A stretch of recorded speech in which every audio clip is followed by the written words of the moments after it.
Welcome to episode 3 and 4 of Daughter. A tale of a secret held, betrayal, and the struggle for growth and redemption. Sunday, April 14th. The Broken Brunch. Part 3. John remained silent as he smeared the softened butter and poured maple syrup onto his pancakes. He had been looking forward to this all morning. Fluffy buttermilk cakes piled 5 high, full stack. The melting butter from grass-fed cows surrendered to the flowing maple syrup as they slid over the edge. He poured extra syrup on the sausage before slicing in with his fork and taking a couple of bites. Sweet and flavorful with a hint of heat. Jesus, this is a mess. What the hell are we supposed to do now? Sara was hurting and somewhat complicit in the affair. It now made sense why Sara had been off the last couple of weeks. Secrets like this eat at your soul. He drank some coffee as Sara sniffled softly next to him, composing herself. He was so disappointed in his mother-in-law, Julie. What could have been going through her mind that would allow her to blow up her family? Julie had been the one to step in and show him love and support when his own mother failed him. "John, please say something," using both hands to wipe her eyes. "What can I say, babe? Your dad's a good man. He loves you and Scott. Your mother, too. He's been a positive influence in our lives. He accepted me as a son, even before we got married. He didn't deserve your mother lying and cheating on him. He didn't deserve your disrespect. I couldn't take sides in their marriage.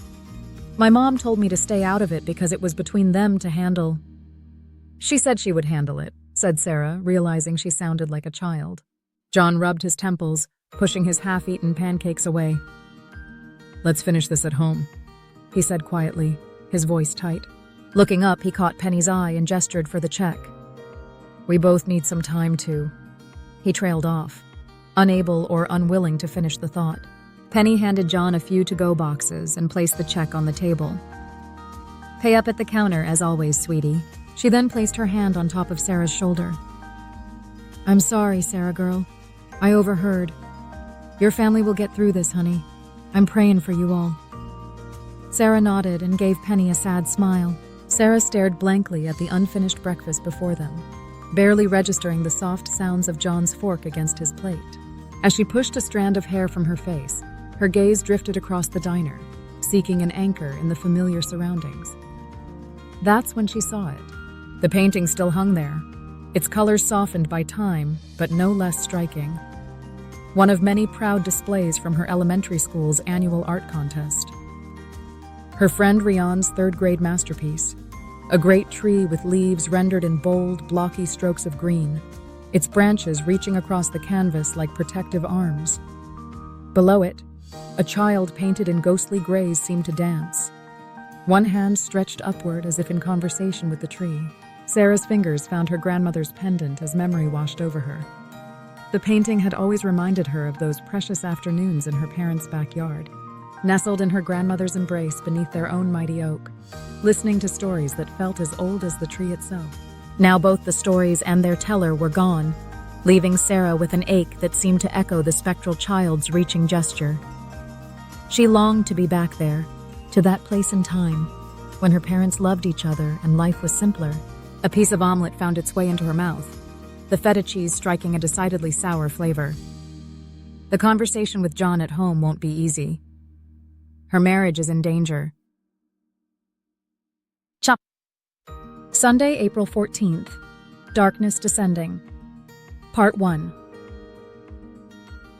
The clouds move swiftly across the sky, swallowing the last traces of the early spring sun that had been warming Sara's face through the windshield, leaving her in silence.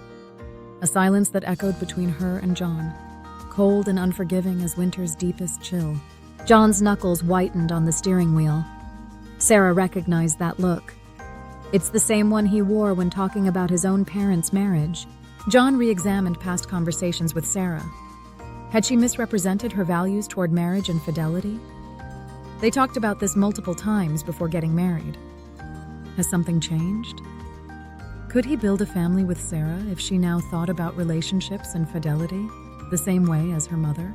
Sara's fingers remained curled around her grandmother's pendant, hoping that her wisdom might break through and help her as she stared out the window, stewing in the mess of her own making.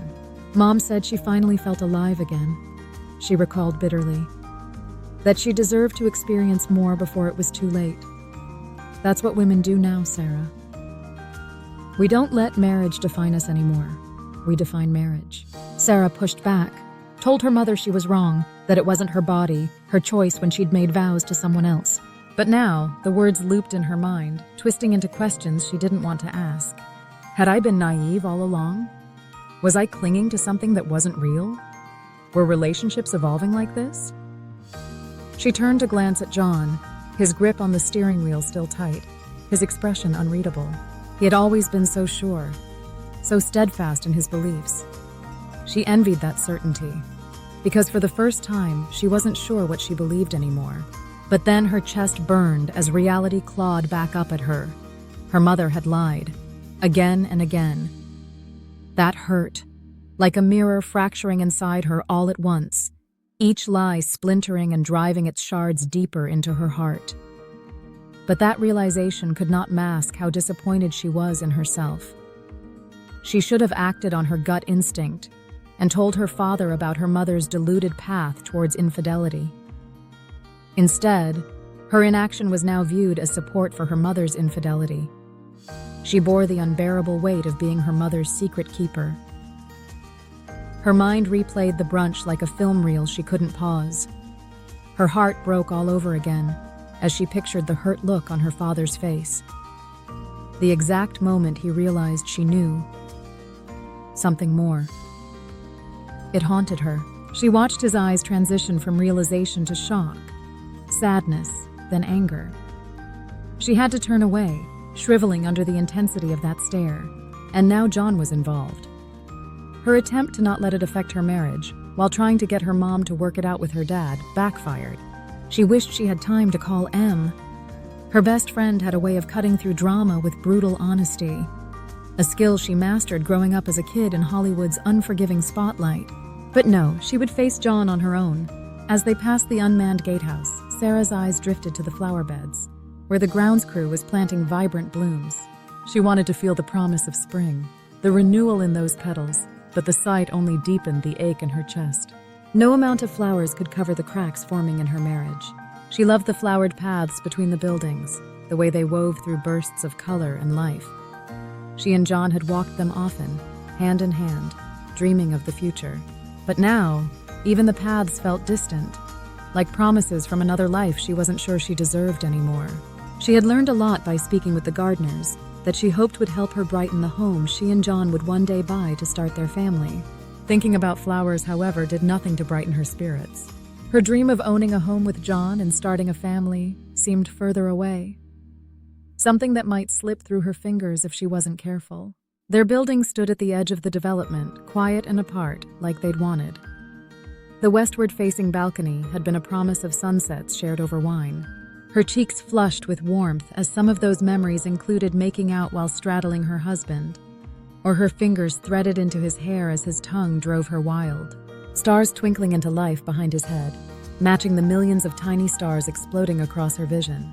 Instead, the elevator ride was suffocatingly quiet, the hum of the machinery filling the space where words should have been. Sara's reflection in the polished steel doors looked pale, her fingers still on her pendant. As the doors opened, Sara stepped into the hallway, the scent of fresh paint mingling with her memories of laughter in this space. John held the door for her and placed his keys in the bowl on the kitchen counter. He continued walking towards the bedroom hallway. She was about to call out to him, but she heard the door shut behind him. Frowning, she stepped into the kitchen and placed the take-home containers in the fridge. She prepped the coffee maker, set it to brew strong, took out 2 mugs, then sat on the counter waiting for him, watching the coffee drip steadily into the pot. We agreed, one and done. No excuses. John's words from their engagement played in her head. She had believed them then. But now? Now everything was messy, uncertain. Would Mom have cheated if she and Dad had adapted? The thought came out of nowhere, curling uncomfortably in her gut. If she had been honest about what she needed, would things have turned out differently?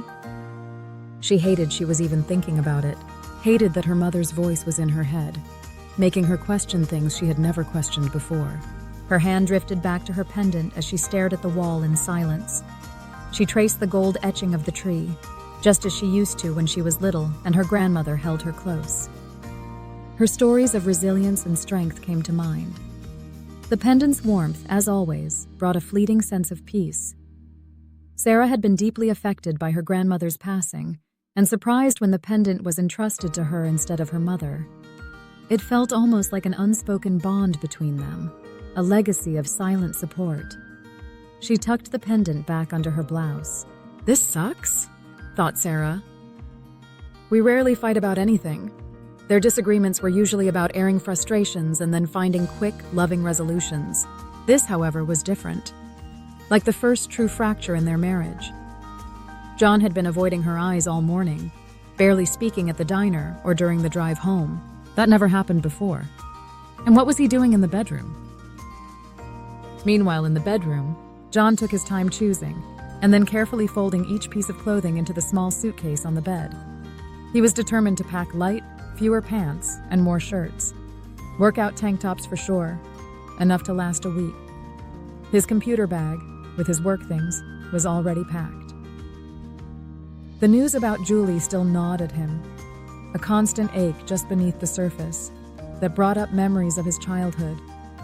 After his parents became dead set on destroying their marriage through infidelity, Tony and Julie Williams became his models for what a loving marriage could be. The way they spoke and cared for each other, the open messages of love and the little touches of affection, were everything he hoped he would have with Sara. They celebrated his scholastic and athletic accomplishments alongside Sara's, and were thrilled when Sara announced their engagement. John knew he could talk to them about anything. Julie became his second mom, Tony his dad. But now that was gone, or at least tainted. The family was in turmoil, and Sara found herself caught in the middle. He didn't want to be mad at Sara, but he couldn't stop feeling that she didn't do enough to protect the family. He was losing a second set of parents, at the time that he and Sara were considering becoming parents themselves. He wanted their children to enter the world surrounded by love, not divorce.